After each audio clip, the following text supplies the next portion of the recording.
Today, our topic is Nourish and Know, Elimination Diet and Body Mapping Wisdom. When they say that healing is within you, we just have to be more aware of our bodies. So this is our agenda today. We are going to emphasize on the 5 pillars of Marafiki Wellness Club. We're going to review our last meeting, and then we're going to go into our session called Intellectual Wellness. And then we're going to talk about elimination diet basics. And then we are going to end with body mapping meditation. So, Marafiki Wellness Club. Exploring collective wellness is our way. And it's rooted in the power of community and connection. So the few of you that are here, you are creating a lot of space for a lot of people who will be coming to sit where you are and will be helped. Okay, so our 5 pillars, I've talked about these several times. Restorative rest, nutritious foods, exercise, healthy relationships, and community contribution. So Marafiki Wellness Club, we are based on the principle that wellness is a shared responsibility, but your personal commitment to your health is what really matters.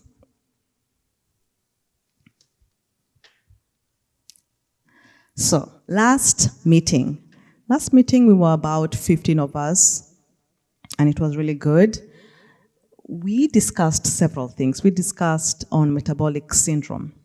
Metabolic syndrome is a cluster of diseases clustered in one, which is abdominal obesity, high blood pressure, where if the top number is above 130, high blood sugar, if your fasting blood glucose is more than 100, high triglyceride of 150, and low HDL. So metabolic syndrome is strongly linked with what we call insulin resistance, chronic inflammation, and lifestyle factors like poor diet, physical inactivity, and stress. Last time, a lot of people had the question of what is insulin resistance? And this is the condition where cells in the muscle, fats, and liver become less responsive to insulin. We also discussed the importance of intermittent fasting, just giving your body rest, before consuming a lot of, nutrition. There's something called overnutrition. A lot of people just, every time they're always snacking or eating something. So intermittent fasting really does help, especially with insulin resistance. Last time we also had accountability partner. My accountability partner was my son, Musandela, and my goal was to sleep at 10:30. I did it, right? Especially when I was, you can tell the truth, especially when I was going to work, most of the time I went to bed around 10:30. And this was, the benefits of this were actually seen by some of my colleagues because that week I was working like 2 weeks back to back. And they were like, why aren't you getting tired? I'm like, yeah, I think it's because I'm sleeping early. So that was my personal goal. Pastor Isaac, you were not here, but do you have a goal, a personal goal? You don't have to share it with us, but if you have a personal goal that you really want to achieve, this is a place whereby you can come and have accountable partners, and we're going to be checking on you to make sure that you're keeping your goal. And then we did have our monthly challenge, which was to reduce sugar intake. American Association of Medicine recommends that 9 teaspoons for men, which is around 36 grams, and for children and women around 6 teaspoons. Okay, so that was our last meeting. So today we are going to go on a session called Intellectual Wellness, and I do have here I want us to go through this. Musandela, you can also go through this also, since you're one of our participants here. I'm going to give you, 5 minutes to look at these, answer them, and let me know what you think. Okay, before I want us to actually have the chance to think about these things before we, yeah. Okay. Oh, sorry. Oh, yeah, that's the answer. I hope you didn't see the answers. I gave him the answers. Okay, so let's look at that. I'm going to put on some music.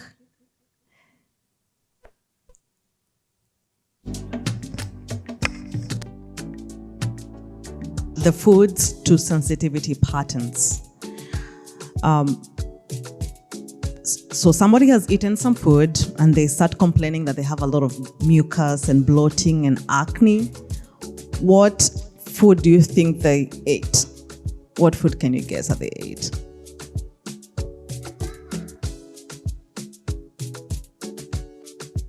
It can only be one. So for all those choices, it can only be one. So if you put soy somewhere else, then that cannot be true. What did you put, Musa? For the first one, a combination of mucus, bloating, and acne. What do you think that is? Okay, you said gluten. What did you say? I said soy. Soy. What did you say? Soy. Soy. Okay. That combination you see in people who have had dairy products. They have this like coughing all the time. They have a lot of mucus. They are always snorting. They feel bloated. So you see that. So the choices that we had, right? The choices we had was soy, kimchi, eggs, dairy, gluten, sauerkraut, and corn. Okay. So in this, you cannot repeat a food. So for the first one, mucus, bloating, and acne, it's milk, dairy products. Yeah. Okay. The second one, brain fog, joint pain, and fatigue. What did you? Corn. Okay. What did? Gluten. For sauerkraut. Musandela, you should know this. Sauerkraut is fermented cabbage.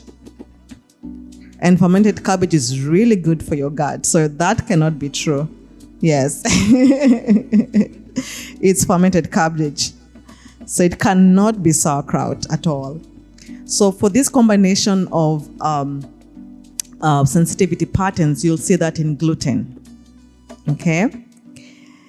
Okay, what about the third one? Skin rash, headaches, and irritability. Irritability, what did you put?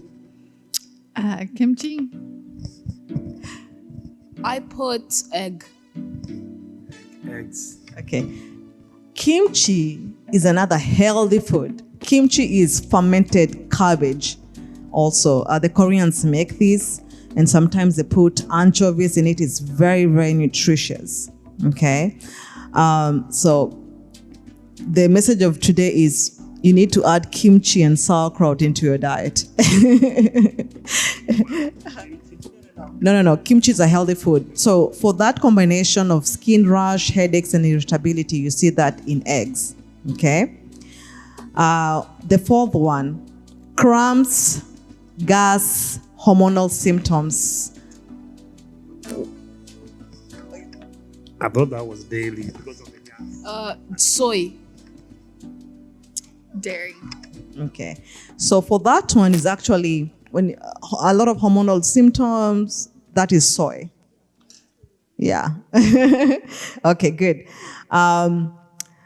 What about the last one? Fatigue, irritability, bloating. I wrote the kimchi, whatever. Kimchi. Next, listen. Next time, if I'm ever invited to your place, I'm gonna come with a salad with kimchi in it. Corn. Okay, so yeah, corn. So what we are touching on, these are dairy, gluten, eggs, soy, and corn. These are some of the foods that are very, very causes a lot of sensitivities to some people. Not everybody, but to some people. And, sometimes, you can eat eggs and you have bloating. It doesn't mean that it doesn't cause bloating, but these particular patterns are seen with these foods. Okay, so let's go to the second one. The gut produces more serotonin than the brain. What did you put? Myth. Myth. True. Actually, that is true. Yes. Actually, 90% of your serotonin is produced by the gut microbiota. And that's why you need to feed them. Kimchi, sauerkraut, fermented foods, they are very good for the gut microbiota. I don't eat a lot of fermented food. Tutaanza. What about yogurt?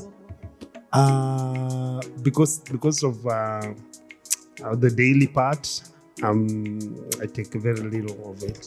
Okay, so let me get that question. All food tolerance show up immediately. Is that true or false? False. What did you put? False. I put gut. What is that? No, number 2. All food intolerance show up immediately. Did you say false or true? Oh, actually, it's false. Whatever shows up immediately is probably allergies. But sometimes some people food intolerance take some times. Yes, yeah. Yes, and we are going to learn the difference between all of that. Okay. Number 3, you need to feel bloated for your gut to be inflamed. Is that true? False. What did you put? False. Okay. The gut communicates directly with the brain via the vagus nerve. Did you say true or false? I'd say the myth. False. True. False. The vagus nerve is one of the longest nerves that connects your brain to your gut. Okay? So it does communicate directly. When they say gut-brain connection, that's what they mean. Okay? Number 5, elimination diets are mainly for weight loss. Is this true or false? False. False. Say true. Elimination diets is mainly discovery diet. Actually, it's not a diet. It's, if you have all these symptoms and you're trying to figure out what's going on, that's the reason why you do elimination diet. Yeah, and we are going to talk more about it. Gut health only affects digestion. Is this true or false? Gut health only affects digestion. False. Gut. False. True. Say the myth. Actually, it's false, right? When you hear those kind of questions, only affects, like extreme questions like that, probably it's not true. What connects the gut and the brain? We already discussed this. That's the vagus nerve. There you go, good. Which system of the body is most directly impacted by food sensitivities? The immune system? The immune system. I didn't know about that. Yes. Which organ plays a major role in detoxification during elimination? Liver. Okay, good. What did you put? Kidneys. The major role is the liver. Yeah? Okay, good. The reason why I wanted us to go through this, because we realize that we have a lot of knowledge gaps, and sometimes looking at questions before, it's really helpful. Okay. Let's go through this. Okay. So this is what I was talking about, Rafiki Isaac. So the gut-brain connection. Okay. they call the gut the second brain, because about 70 to 80% of the immune system resides in the gut. Okay, and this is something that we're going to talk at least for the next 2 months. The immune system. We're going to go deeper into this. But gut microbiomes produce neurotransmitters like serotonin, dopamine, and GABA. These are some of the neurotransmitters that make you feel good. That's the reason why when you have like a tummy ache, you really don't feel well, because most of these neurotransmitters are produced in the gut. Inflammation in the gut can lead to anxiety, brain fog, depression, mood swings, and this is the reason why. So, Inflammation. What is inflammation? Good. So inflammation is a necessity, right? Inflammation is like when you have an injury, all these immune systems come together to figure out what sort of injury is this, and in the process of trying to remove the, let's say, the pathogens, or trying to clean up the injury, you get inflamed. You have some swelling, you have some heat, you have heat, swelling, and sometimes you can lose function. A part of that body can lose function. But the immune system, it turns on, but it's smart enough to turn off. So the moment it's going there to help repair, either to fight a pathogen or help to repair an injury, you do see inflammation, okay? But at the same time, it also turns itself off. So sometimes in some condition whereby you have chronic inflammation, whereby your immune system is just on all the time, and eventually that's when you start seeing chronic illnesses. So, and we are going to discuss this more. So sometimes you can see chronic inflammation leading to things like diabetes, high blood pressure, cancer, So we will talk more about that. And actually, Musandela is going to talk a little bit about our immune system. But it's a necessity, yeah. Okay. So, elimination diet basics. So this is what I was talking about. There's a difference between food allergies, food sensitivities, and food intolerance and reaction to certain foods. So food allergy, it's an allergic response. When food is identified as a foreign object. So just the way your body will fight off viruses or bacteria when they see this certain food, it thinks, okay, this is a foreign pathogen, I need to kill it or something like that. So it forms antibodies against that. So that's why you see a lot of people who have, let's say, allergies to milk. They have this immediate, they do have swelling, itching, breathing difficulties, okay? And then you have food sensitivities. So sometimes you can have an imbalance in your digestive system, and this one causes delayed symptoms. Like this, you can eat, let's say you eat dairy, and then maybe after a few hours, 2 hours, you start having a lot of mucus, bloating. You probably are sensitive to that food, yeah. And then you can be intolerant. Let's say you don't have the enzyme that digests milk, you can be lactose intolerant. Do you know what MSG is? Okay. You're lactose. So you are intolerant to dairy, yes. What about you? Did you have any questions about food allergies, food sensitivities, and food intolerance? Okay. MSG is a common ingredient that is found in Roiko. Do you eat Roiko? Ooh, okay. We will do. Probably a lot of people are not going to be happy with me, but the reason why, MSG, it's monosodium glutamate, it's when they add it in food, you feel like you want to eat that food a lot. Yeah, so we are going to talk more about that.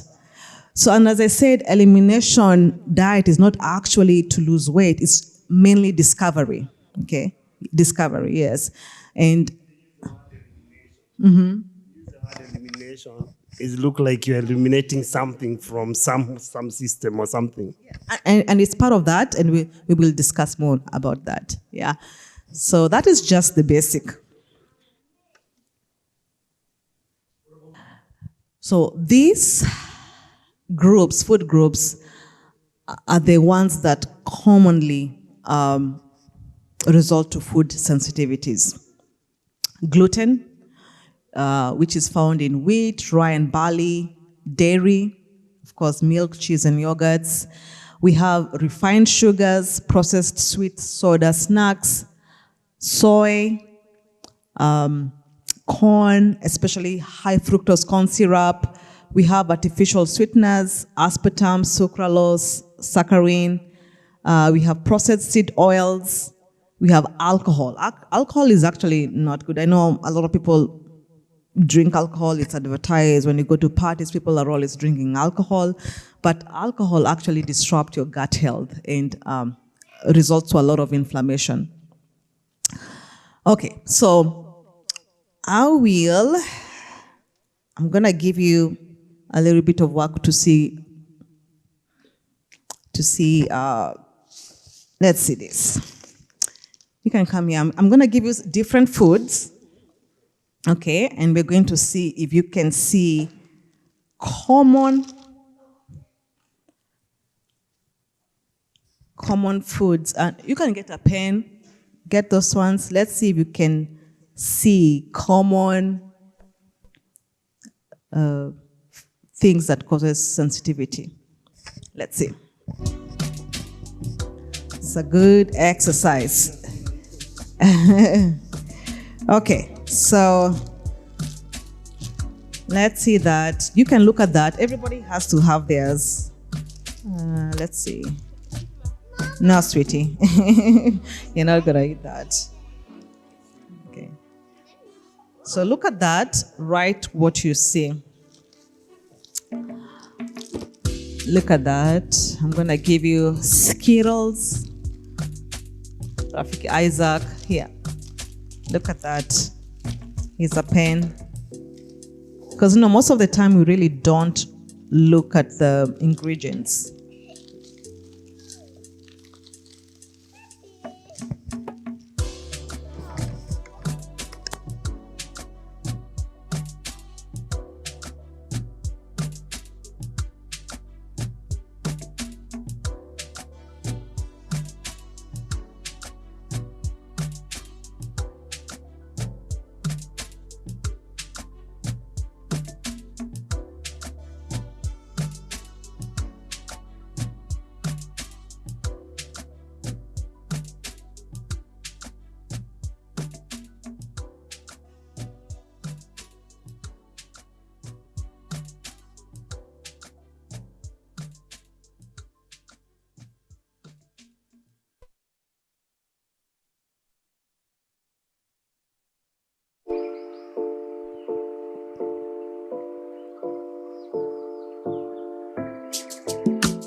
Do you think everything that is gluten-free is good for you?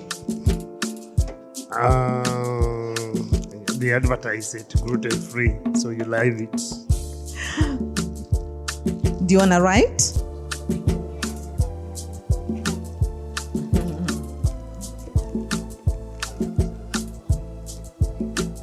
Normally look at the ingredient list. Yes, I do. What about you? Do you look? Yeah. Yes.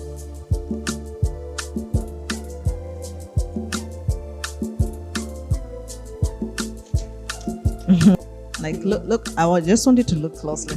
I used to make this. You used to make them? Yeah, in Africa. But probably the way you make them, did you used to use these ingredients? This one I used to use salt, corn syrup, vinegar. Yes, I know I used to use vinegar. I used use something they call guagam. I don't know whether it's here. Yeah, but I used to make. It's called a sauce, tomato sauce. It's not ketchup. Okay.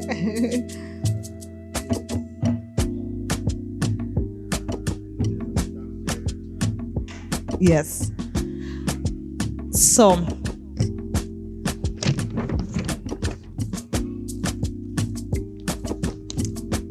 okay. So I'm going to tell you about refined, hidden inflammatory ingredients that normally are here. You see, like refined sugars, things like high fructose, corn syrup, dextrose, maltose, glucose, brown syrup, all these. And this is a cheat sheet that you can look at. Okay, here, Musa, look at that. We can discuss closely about that. You see what they do? Like those refined sugars, they spike your blood sugar and insulin levels. Yes, they're nice, you eat them, but they cause a lot of stress in your bodies, promoting oxidative stress, okay? That's why you need to limit them. I'm not here to say that, people should know.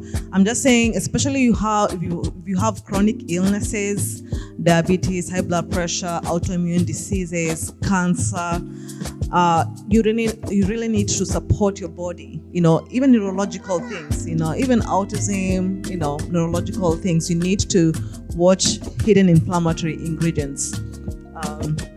And then they have these refined grains, they have white flour, enriched white flour, instant oats, cornmeal, corn flour.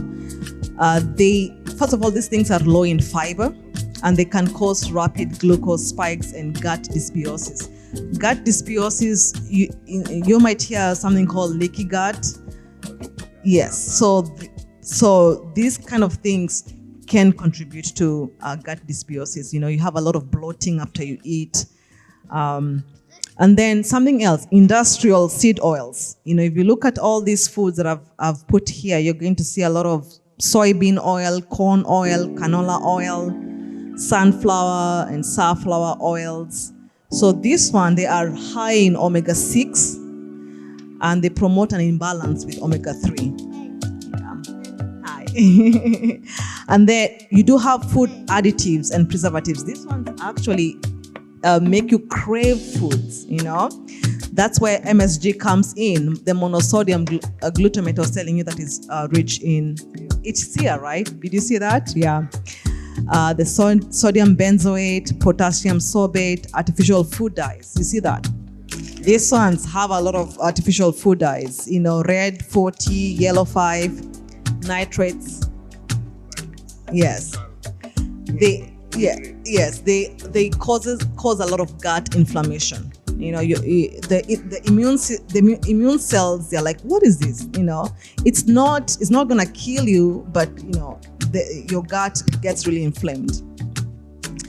And then artificial sweeteners, things like aspartame, sucralose, saccharin. This one also alters the gut microbiota, and they increases insulin resistance. Yeah, yes. And then dairy derivatives. This one's especially for you. You need to really avoid, and you also. Gluten and gluten mimicking proteins, things like wheat, rye, barley, malt extracts, brewer's yeast. They also do cause gut permeability in some individuals. And then the last one, emulsifiers and thickeners. Carrageenan, you'll see this in a lot of almond milk. Xanthan gum, guar gum, soy lecithin. Guar gum. I used to make the tomato sauce, not ketchup, the sauce. Yes, they do irritate gut lining and impact the microbiota composition. So, yeah. So this was a good exercise, for us to actually look at our foods, I have a question about these food additives. Most of them are preservative, like sodium benzoate. That means that we need to cook more our food than to buy processed food. Exactly. Yeah, because most of the food that we buy have to have preservations. Otherwise, mold will start growing. Exactly. The encouragement is to cook our own food. Yeah. And this exercise is not to, down anybody. It's just everybody has to know themselves. If you have a lot of people with asthma, chronic, if your body is chronically inflamed, and you know yourself, you need to do this exercise and see if you remove these highly inflammatory foods, if your health is going to be better. Okay. And behind can you turn it upside down? Okay, I have anti-inflammatory plate guide. Okay, Msandela, can you read the first one? Which one? Include leafy greens, cruciferous vegetables, zucchini, bell peppers, onions, mushrooms. What are they rich in? Rich in antioxidants, phytonutrients, fiber, and anti-inflammatory compounds. Good. Now, can you read number 2? I'll have the plate. That was number 1. Includes high proteins, a quarter of the plate. Examples: wild caught fish, salmon, sardine, organic chicken, pasture-raised eggs, legumes, peppers, I don't know what that is, lentils. It's fermented soy. Fermentation is good. Your fermentation business today. Protein supports immune resiliency, tissue repair, and detoxification. So you can see soy is one of the inflammatory foods, but if you eat fermented soy, it's good for you. Okay? Yeah. Okay, I see what to bring to your house. You take is fermented porridge. Yes, that is good. Fermented porridge is really good. Okay, can you read the number 3? Added healthy fats. Examples: extra virgin olive oil, avocado, nuts, seeds, fatty fish, omega-3 fatty acids, reduce inflammation and support brain and cardiovascular health. Perfect. Good. Can you read number 4? Choose low glycemic, fiber-rich carbohydrates, 1/4 of the plate. A fourth of the plate. Examples, which is quinoa, sweet potatoes, berries, beans, lentils, and What do they do? they help stabilize blood sugar, reduce inflammation, and improve gut health. Good. Okay. Number 5, Rafiki Isaac, can you read that for us? Number 5 is hydrate and support digestion.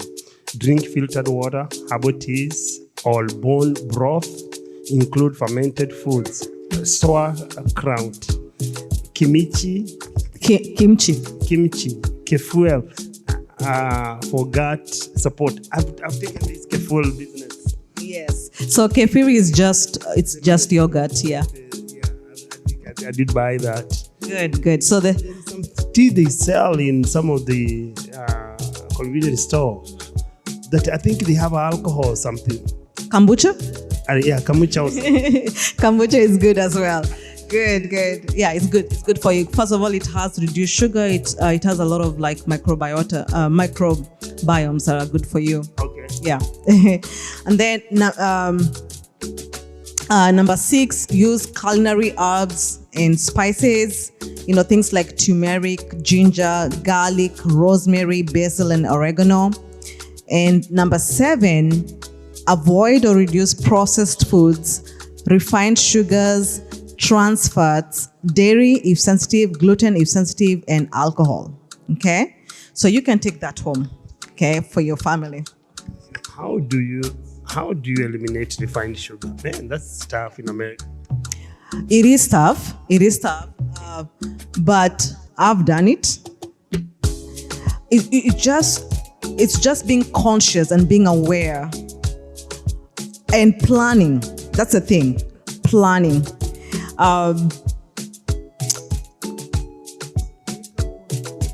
Yes, because you're buying.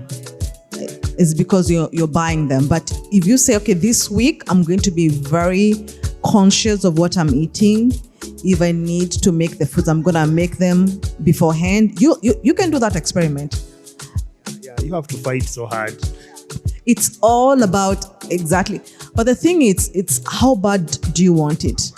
Exactly. It's all about choices. And here at Marafiki, we're just here to help guide you. We'll try to get into this. Yes. This. And the thing is, we are not dying young. We are dying old, right? A lot of chronic inflammation is also led to Alzheimer's. And that's something that we can discuss later. There's so many reasons for people having Alzheimer's. Chronic inflammation is one. So if there's one thing that we can really support our bodies is being aware of chronic inflammation and how our immune system and how we can work with it. Because again, healing is within you. Healing is within you. Okay, perfect. So we have that down. Okay, let me mute that. Okay. So how long should you do an elimination diet? So we talked about the foods that really trigger inflammation in our body. But now we are asking ourselves, how long should we do this? So a lot of these food sensitivities, you have what we call delayed reaction. So it can take some days to manifest. It takes about 10 to 21 days for the immune system to calm down. Do you see how long? You ate an egg 2 weeks ago and your body is still not working on it, but the immune system is still bothered, Yes, So it takes about 10 to 21 days for your system to calm down. So symptoms like bloating, headaches, joint pains, fatigue, and skin issues may start to improve during this phase. So normally, like I've done elimination diet. I had a functional medicine practitioner and we did this. But for you, you can talk to your primary care provider, tell them that, this is what you're trying to do. But the good thing is, this is something that you can do, by yourself too. Just identify the 6 or the 7 foods that are very inflammatory and just eliminate them. Now, when you eliminate them, you need to know what to eat on behalf of what you're eliminating. So this is not a starvation diet. I'm not saying that people need to, you need to find something that is not anti-inflammatory in that food group that you can eat. And, I'm going to give you more resources on that. So let's say for 2 to 3 weeks, you give yourself a break from those foods. And then you have this phase called reintroduction phase. So the reintroduction phase, because, so if you eliminated soy, dairy, gluten, the reason why you're doing this is because you're trying to figure out, what am I sensitive to? That's where the reintroduction phase comes in. So you're going to introduce simple foods rather than complex food. So you're going to introduce them one by one. So if you are, if you think you're sensitive to milk, right? So don't eat something that has milk and eggs and soy, because you might not know which one you're sensitive to. So when they say reintroduce simple foods, so you introduce one by one. So after at least 3 to 4 weeks of elimination, reintroduce foods one at a time. Give yourself 3 to 5 days to observe. 3 to 5 days, okay. I eliminated a bunch of foods and now I've introduced eggs. I don't have any reaction. Probably it was not eggs, okay? So 5 days, and then you go to something that has wheat, okay? And you see if you have any reaction. So it sounds simple, right? But the practicality of it is where it comes in, because you really have to be disciplined, okay? On that. Yes, sweetie? Didi? Hold on.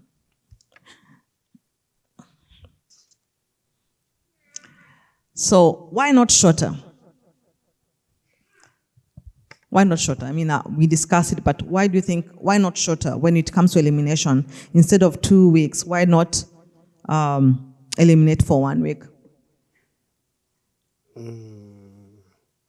Because it takes time. Exactly. So 1 to 2 weeks elimination may not be enough for the inflammation and the gut to heal, okay? And then some reaction like skin breakouts or joint pains, they take longer to subside. And then, when you rush into this, you might confuse results. So this elimination diet reintroduction, that means you are your own scientist. When we do like national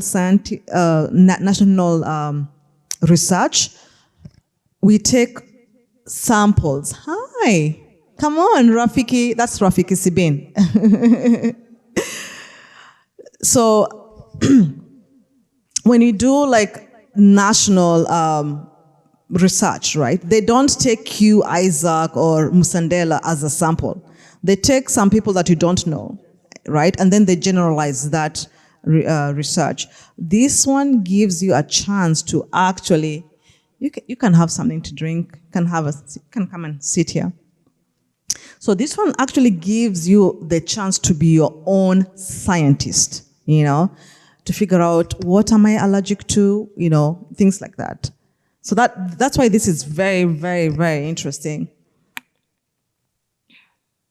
And then why not longer? Because you don't want to be malnourished. So that's why I'm saying there's a good part, when to start and when to stop. Okay.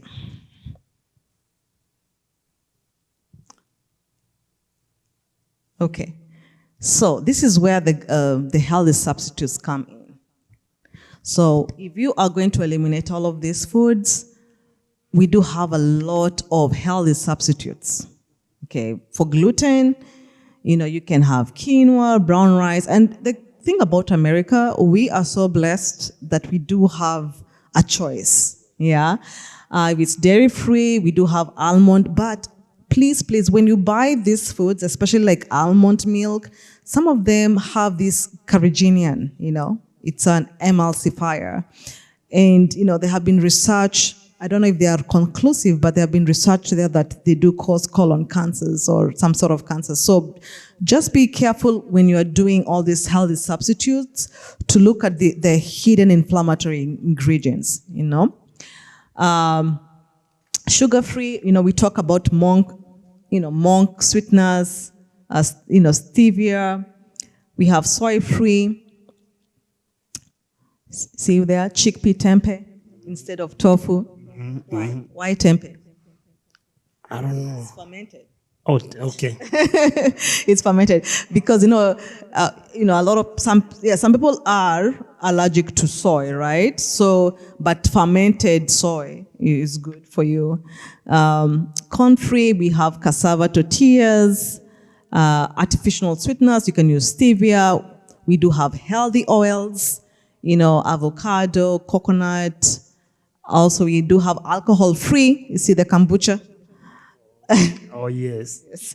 The kombucha, herbal teas, yes, mocktails. So we do have a lot of substitutes. So it's not like you are trying to starve yourself. You're just trying to do some investigation to see what is really causing me to have this illness, Good. Okay. So that is the food detective game that we played. I just wanted you to spot, yes, ingredients. So, and also remember the sugar. We talked about sugar 2 weeks ago. Actually, last month, our goal was to reduce our sugar intake. So things like this, like this one has 10 grams, and how many teaspoons are men supposed to take according to the American Diabetes Association? Do you remember? I don't know what to. No, the American Diabetes Association says that men should take around 9 teaspoons, okay, and 9 teaspoons in a day. right? Total sugars. And then women and children, it's about 6 teaspoons. So a teaspoon is around 4 grams. So 9 teaspoons is around 36. So imagine you eat this one, which is 10 grams, right? So you have like what? 26 left for men, right? And then you eat this one, balsamic vinegar. This is 9 grams. You see? So the thing about... They add up so fast. Yes, they do add up so fast. So it's very good to be aware of what you're taking. So we already played that. You missed it. Okay. So we're going to take a little break. We can have some tea. Musandela can do his presentation. And then we're going to come back and do our body mapping meditation. Thank you. Hello, welcome to my presentation about innate versus adaptive immunity by me. My name is Busandala Njok, and I'll be giving you a presentation about innate versus adaptive immunity. Well, let's get right into it. Now, what is innate immunity? What is innate immunity? Innate immunity is the first line of defense when an invader or pathogen enters the body. It is commonly comprised of many different physical things you can see, like the skin and mucous membranes, like in the nose, on your stomach lining, in the trachea, in other places. And the skin, very obvious, all over, which is the first thing pathogens would find. But if they somehow get into the body, there's another thing, there are certain microorganisms there that they will encounter, like neutrophils. Neutrophils are small immune cells found in the blood, found the blood that immediately respond to a pathogen into the body. But they are very short-lived, often cited as suicide bombers because they usually explode, I'm not gonna say that, but explode and kill the bacteria or whatever is pathogen. And then there are macrophages, which are a lot bigger than neutrophils, but macrophages are more longer-lived. Macrophages are found in tissues. As you see here, I have 2 images. This is like an electron photo image. Macrophages can eat up to 100 pathogens until it dies. However,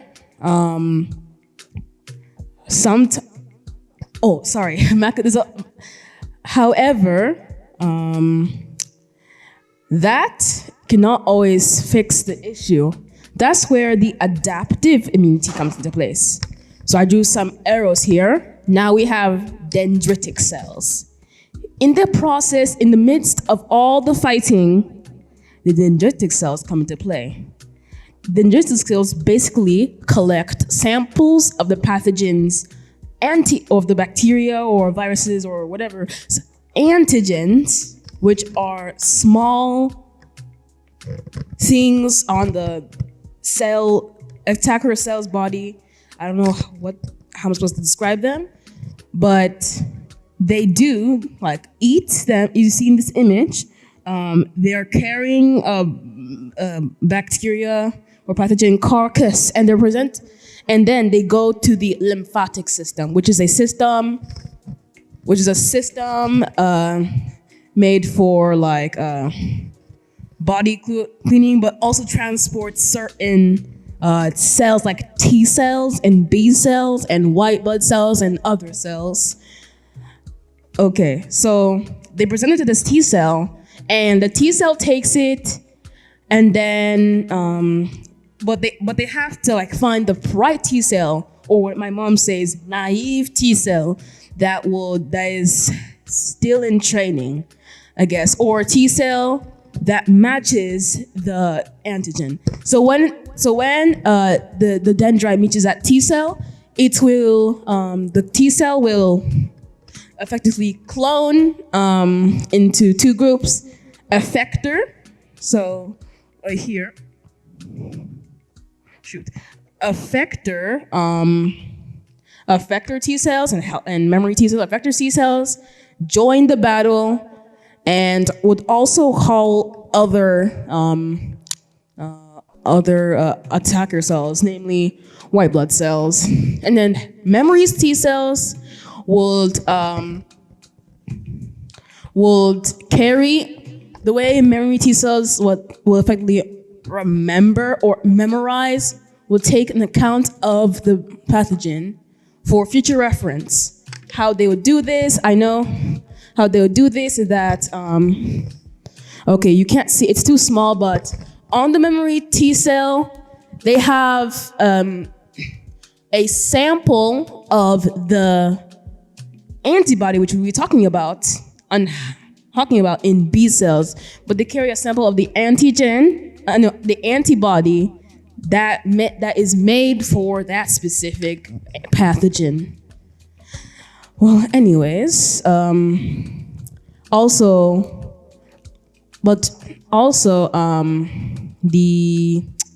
are those things? The dendrites will also call B cells as well. And B cells are basically the same thing as T cells, but they're a little bit different because they produce antibodies. Antibodies connect to the antigens like a puzzle piece and would act as tags to signify to macrophages or other cells to go and kill it, basically. Also, macrophages can perform the same thing as dendrites.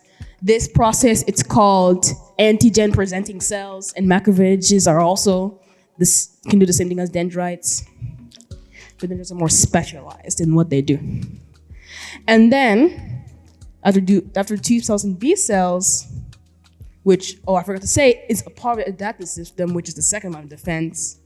We're talking about innate versus adaptive immunity. What is the difference between them? First of all, the innate response is more general and non-specific to what is attacking.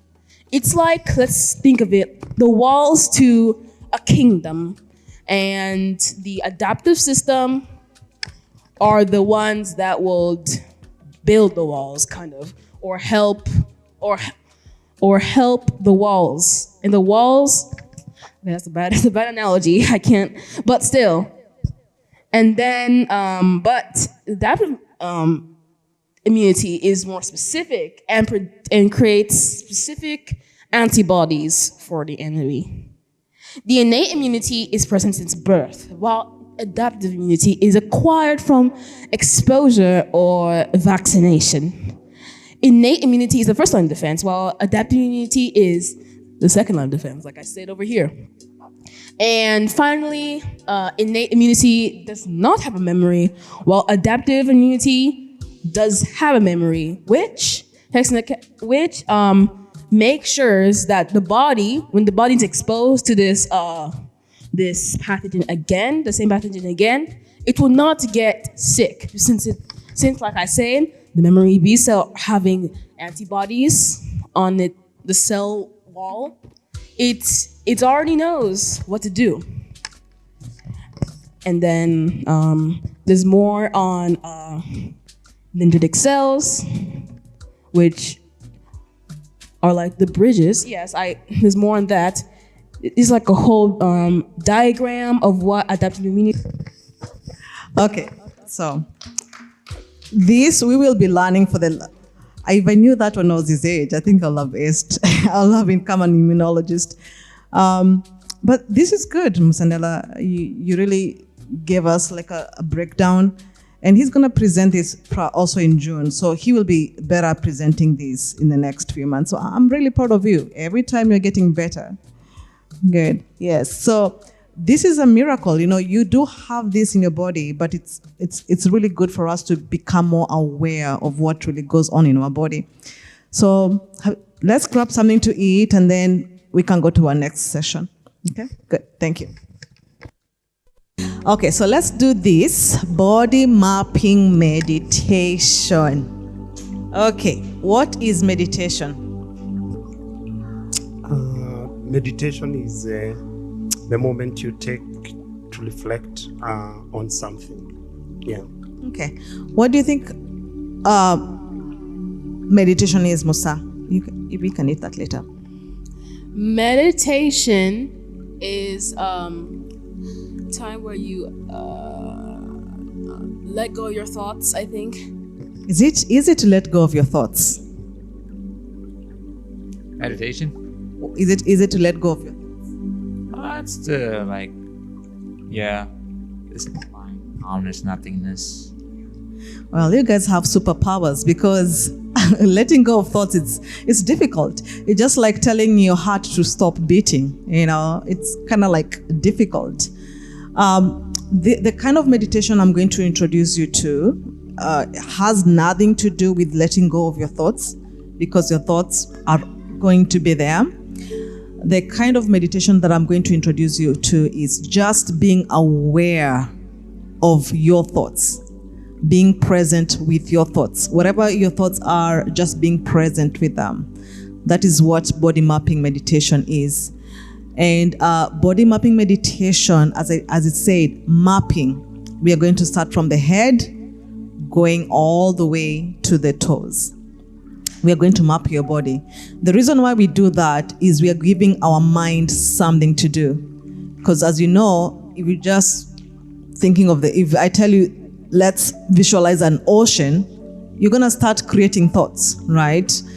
And instead of being here, you're going to be somewhere else. So that's not the goal. The goal is to actually being present with yourself.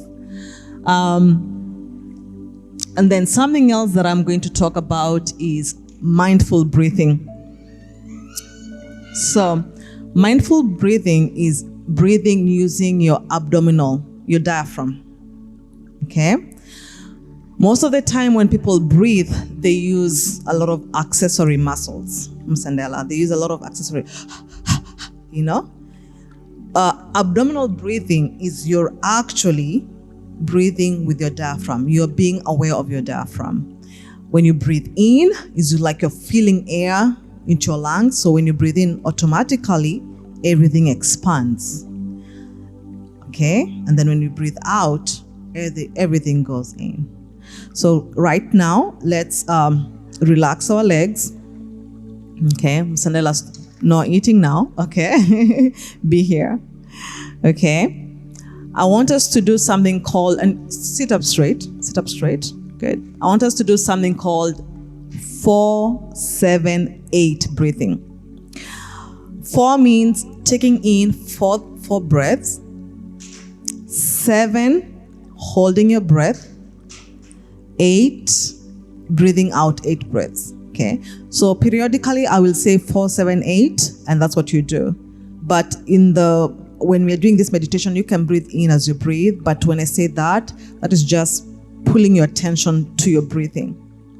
Now, the 7th part, the holding. The holding, when I say holding, a lot of people will do like this, right? Not like that. So the holding is we're going to relax our shoulders, right? When you hold, I want you to think there's a muscle when you urinate.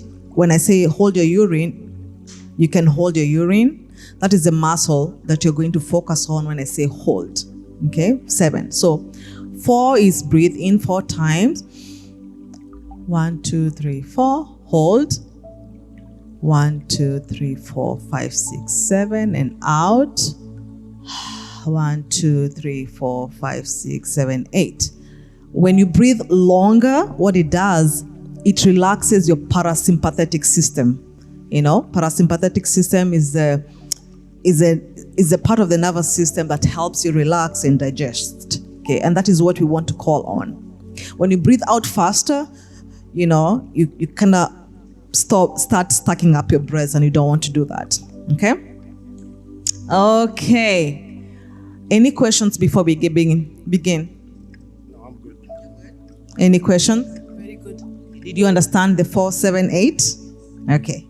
Any question? No. No. Okay. So let's do 5-minute meditation. Let's see if we can do it. You can open your eyes, okay? But when you open your eyes, I want you to slightly maybe focus somewhere, slightly breathe them closer to each other, but please open your eyes. And if you're having problems being aware of your thoughts, I want you to move your eyes left, right, okay? That's really going to help you. Okay, we're going to do 5 minutes of that, and we will begin from the scalp of our heads. Let me put in a stopwatch.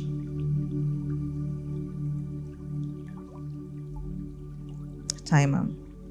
5 minutes. Okay? So let's see. Ready? Okay. Let's start. Okay. Breathe in, 4, 7, 8. Breathe in. Hold. And out.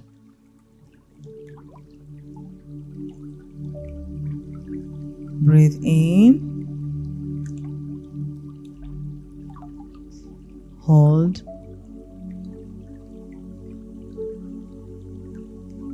And out.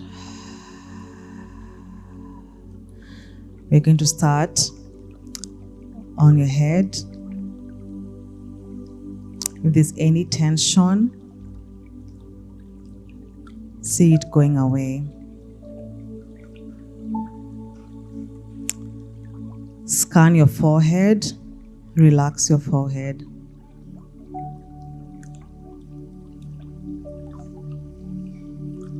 Scan your cheeks, your jaws,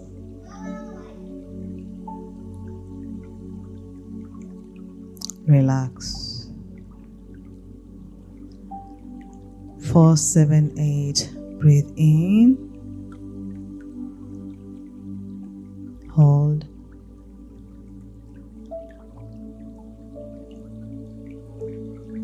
Breathe out.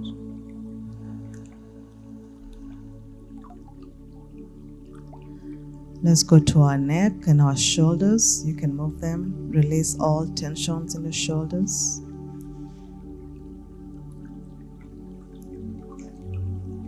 Release. Be here.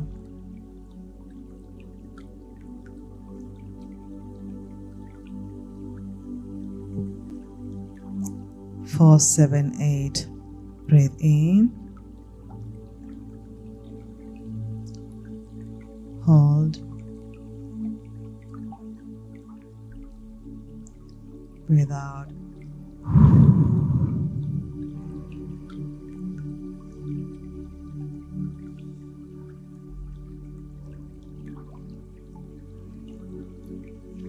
Focus on your arms. Let go of the tension in your arms. You can move your wrist.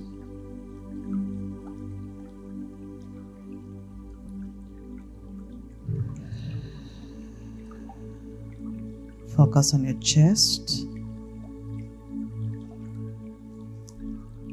Take in a deep breath. Breathe in.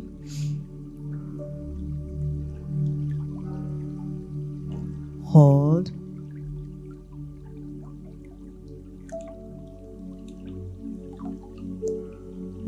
Breathe out.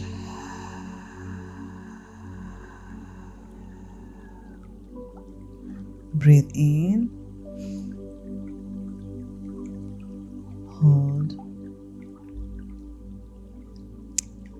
Breathe out.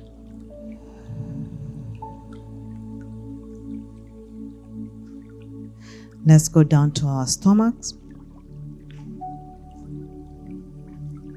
Move in the abdominal muscles in, out. Be aware of them. 4, 7, 8. Breathe in.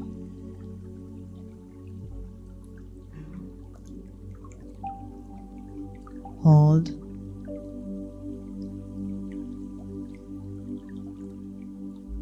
And out.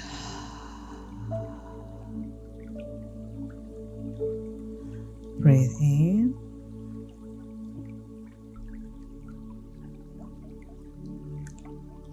Hold.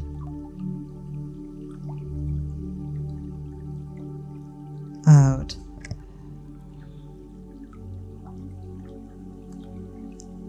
Let's go to your buttocks.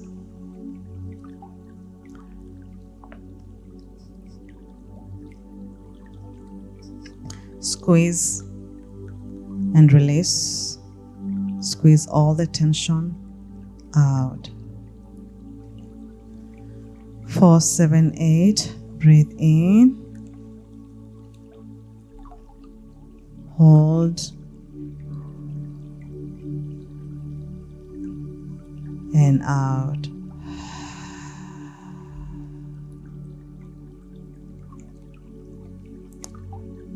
Breathe in.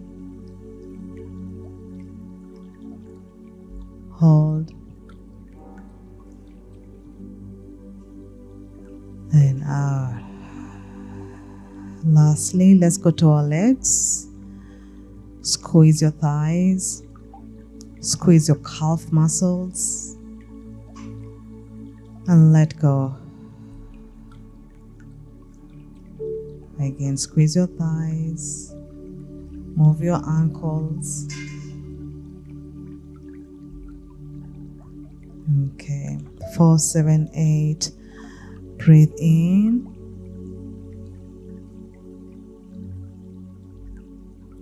Hold.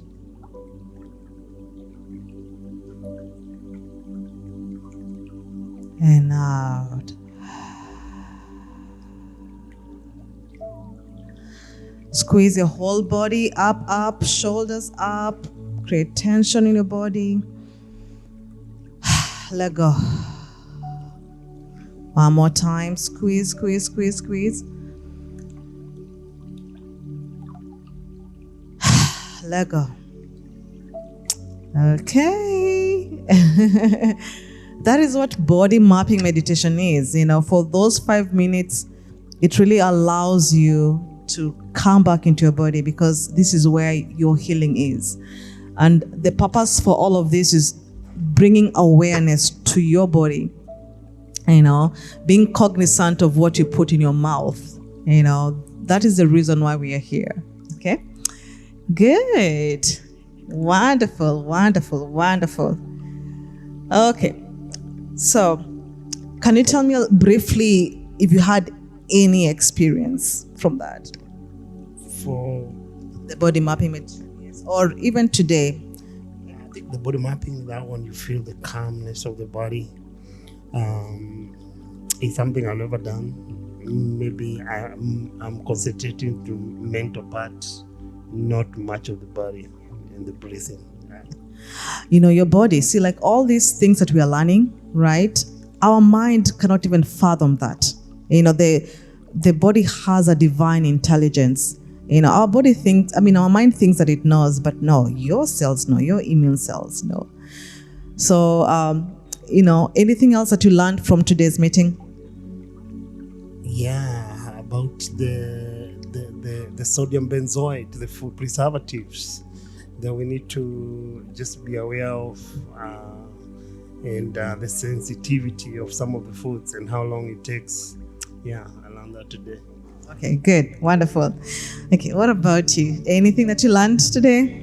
Yeah, meditation, it's very helpful. It's good to take time to take care of yourself, kind of free your spirit.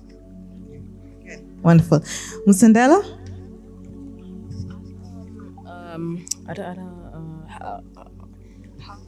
What the ingredients are in my food? Good, right. You need to know ingredients in your foods. You have no excuse, Musandela. You really have no excuse. Okay, good. So we're gonna do something called healthy bingo. I can lead this because I know she is. I want you to look at this, and I'm going to give you clues.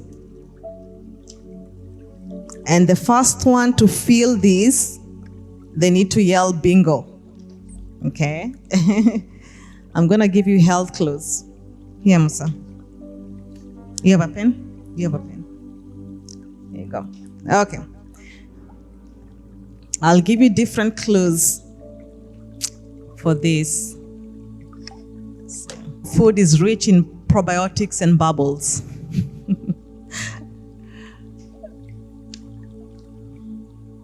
Mark it. Let me know if you've marked it.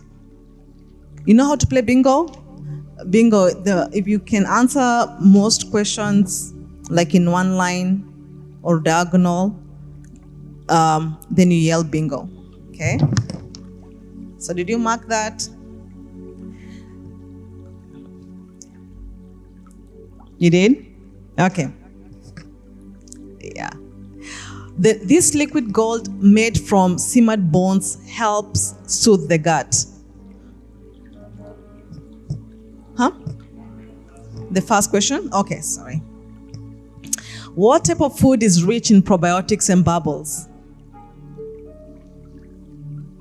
Okay, I'm only going to give you a few seconds to answer because it's the first one that have the correct answer will yell bingo. Okay. The second question. This liquid gold made from simmered bones help soothe the gut.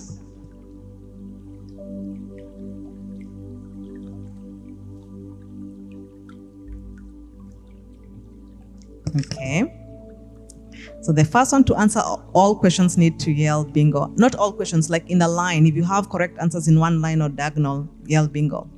What activity helps detox your mind and sometimes puts you in a downward dog?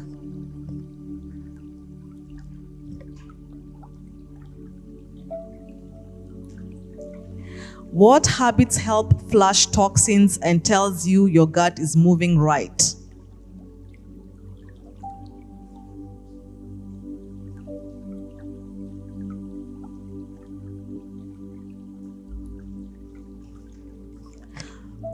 You didn't scroll.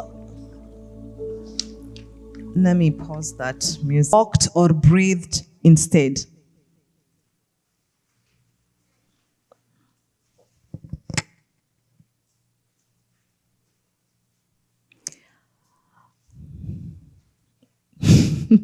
Are you getting the answers? Huh?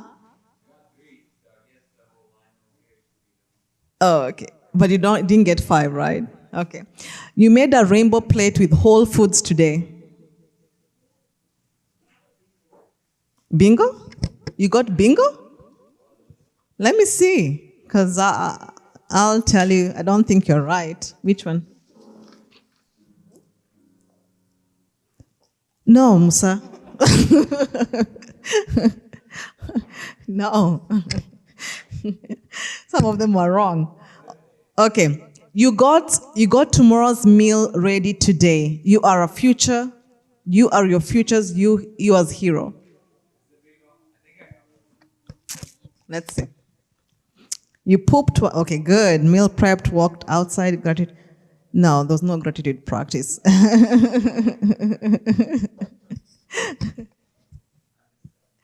Okay. You paused to say thanks for breath, food, or the moment. Right? Perfect. Good. Let's see. Kumefika wapi? This one is flushing toxin out of your system. That was that. Good. You just answered one this whole time? I must have been saying it very, very, very quickly. Good. You get a gift. Yeah.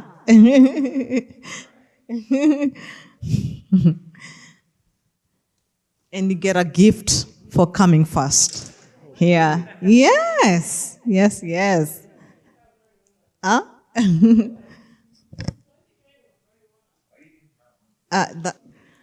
The most important person is you that is here. Ms. Sandela, you hear that? The most important person in today's meeting is you. So if you come by yourself or you come to a view, we are going to focus on you. But the good thing is, it's we have Joe doing the good work of filming this, so it's going to help other people as well. So every month we will be doing a podcast. Our next podcast, I'm going to be doing it with my two friends. It's going to be on the immune system. We're going to start that journey. I think it's very important for people to realize what lies within them, because a lot of people know about many other things, but they really don't know about their bodies. And I think if people were more aware of the not even magical, the wonderful things that go on in our body. You really don't even have to have the knowledge, but the body is still working for you, And the importance of really supporting our bodies in doing whatever it needs to do.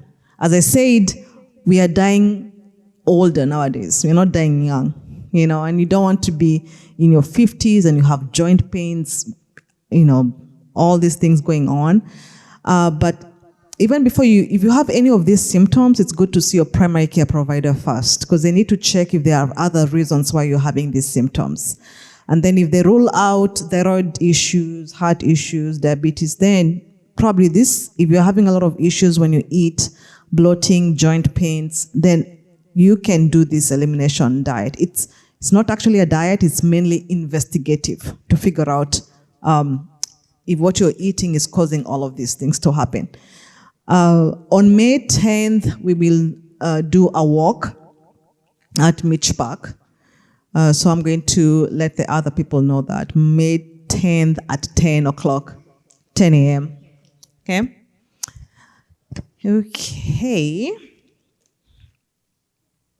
Okay, thank you. Did anybody have anything to say? And thank you so much, Mackenzie, for coming to help me. I really appreciate you. And thank you, Joe, for coming to help us as well, Good. Okay, anything else? Anything else to add? Just I want to appreciate you for hosting this. And I know it's a lot of work. You have to do the research so that you can bring us to some of the updated info. And may the Lord be a blessing to you. All right. That's my job. My job is to create this platform, and whoever comes here, they come. Yeah, thank you. I appreciate it. Okay. Yes. Yeah, you can tell your patients about this. Dr. Sibin, he's a primary care provider actually. Very, yes. So this is a person that you need to see. Yeah, before you come to see me. I'm in the hospital, but he's in the front line. Yeah, so he's very important. So thank you so much for coming. Yeah. Good. Thank you. Anything to say, Mackenzie? No, nothing. Thank you for bringing your daughter. Yeah. Good. Okay, perfect. Thanks. Over and out.